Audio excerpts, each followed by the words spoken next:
इस कार्यक्रम में उपस्थित महाराष्ट्र के राज्यपाल आचार्य देवव्रत जी, महाराष्ट्र के मुख्यमंत्री श्री देवेंद्र फडणवीस जी, उप मुख्यमंत्री श्रीमती सुनेत्रा पवार जी, हिंदुजा ग्रुप के चेयरमैन श्री एपी हिंदुजा जी, पीडी हिंदुजा अस्पताल के ट्रस्टी श्रीमती उषा रहेजा जी, गणमान्य अतिथियों, देवियों और स्वजनों, सभी को नमस्कार। पीडी हिंदुजा हॉस्पिटल के 75 वर्ष पूरी होने पर मैं आप सबको बहुत बहुत बधाई देती हूँ। यहाँ आने से पहले मैंने इस संस्थान की एक छोटी सी क्लिनिक से हॉस्पिटल एंड रिसर्च सेंटर बनने तक की प्रभावशाली यात्रा की एक प्रदर्शनी देखी। 75 वर्षों की यात्रा के दौरान देशवासियों की सेवा करने के लिए इस संस्थान से जुड़े सभी चिकित्सकों और प्रशासकों की मैं सराहना करती हूँ।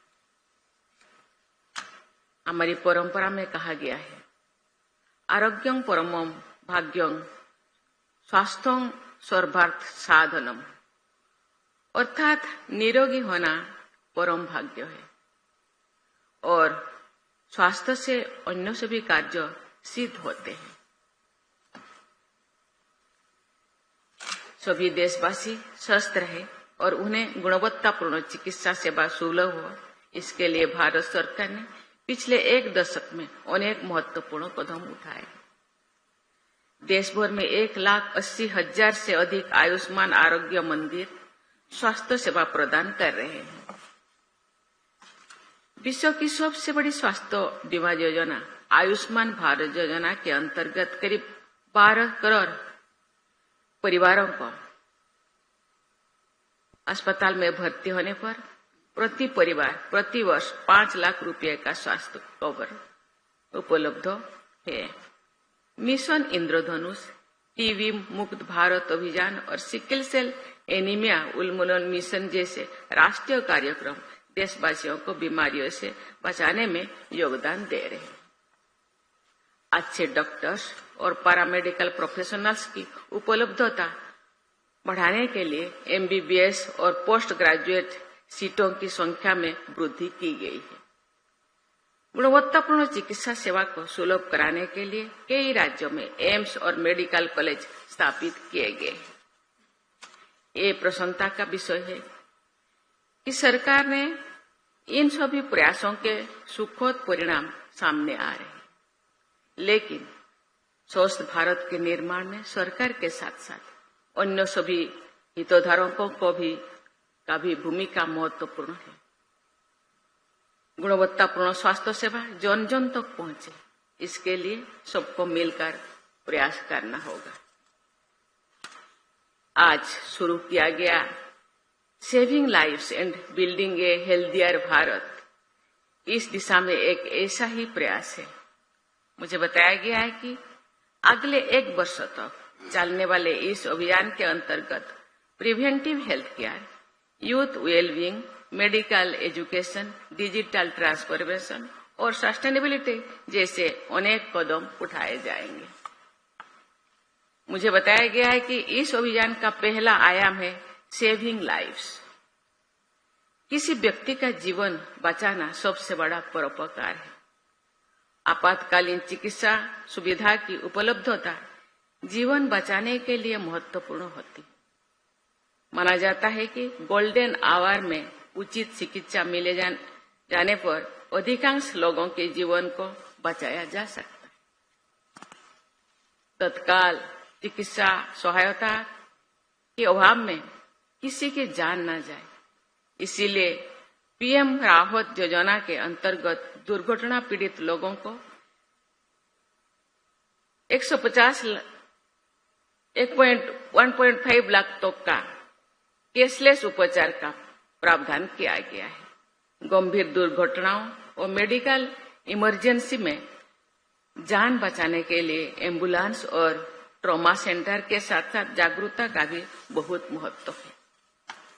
जागरूकता होने सही समय पर सही निर्णय लेने में सहायता करते हैं। मुझे ये जानकर खुशी हो रही है कि पीडी हिंदुजा हॉस्पिटल स्वास्थ्य संबंधी विभिन्न विषयों पर लोगों को जागरूक करने के लिए अनेक कदम उठा रहे हैं। इस अभियान का दूसरा आयाम है बिल्डिंग ए हेल्थियर भारत।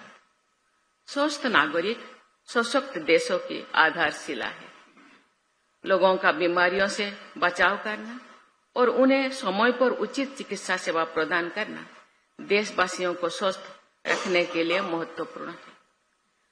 स्वास्थ्य सेवा राष्ट्र निर्माण का अभिन्न अंग है। देशवासियों का स्वास्थ्य एक सामूहिक जिम्मेदारी है। यह कहा जाता है स्वास्थ्य ही संपदा।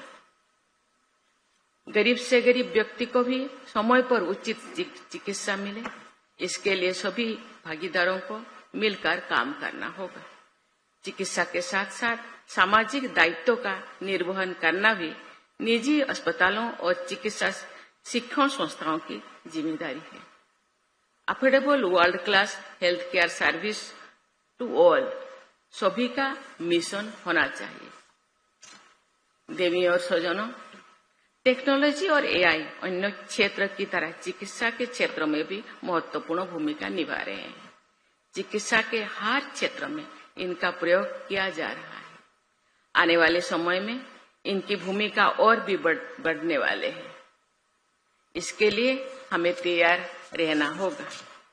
भारत सरकार ऐसा इकोसिस्टम बना रही है जो नवाचार और नई तकनीकों को व्यापक स्तर पर अपनाने के लिए अनुकूल है। इंडिया एआई मिशन के अंतर्गत एआई सक्षम स्वास्थ्य सेवा में नवाचार को सहायता दी जा रही है। भारत दवाओं के उत्पादन में अग्रणी देश है। हमारे देश में बनी दवाइयां विश्व भर में लोगों के उपचार में योगदान दे रहे हैं, लेकिन हम आज भी कई चिकित्सा उपकरणों और महत्वपूर्ण दवाइयों के लिए आयात पर निर्भर कर रहे हैं। ये